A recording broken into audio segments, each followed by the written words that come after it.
نحمدہ و نصلی علی رسولہ الکریم۔ ایک سوال ایبٹ آباد سے ہمارے پاس ہے کہ کیا جنت میں اللہ رب العزت کا دیدار ہوگا؟ یعنی بالکل جنت میں اللہ رب العزت کا دیدار ہوگا، یہی اہل سنت کا عقیدہ ہے۔ اس پر بے شمار دلائل ہیں، قرآن مجید کی آیات ہیں، نبی پاک علیہ السلام کی بے شمار حدیث ہے، بخاری شریف کی حدیث ہے۔ نبی پاک علیہ السلام نے فرمایا، حضرت سیدنا جریر بن عبداللہ رضی اللہ تعالیٰ عنہ فرماتے ہیں، ہم نبی کریم علیہ السلام کی برگاہ میں حاضر تھے، حضور علیہ السلام نے 14ویں رات کے چاند کی طرف دیکھ کر ارشاد فرمایا کہ ان قریب تم اپنے رب کو اس طرح دیکھو گے اور اس کے دیکھنے اور اس کے دیکھنے میں کوئی دقت محسوس نہیں کرو گے۔ مفہوم عرض کیا ہے۔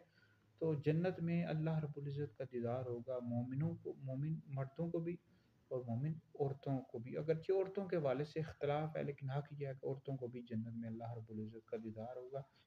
اور اس کا انکار کرنا یہ فسق ہے، گمراہی ہے۔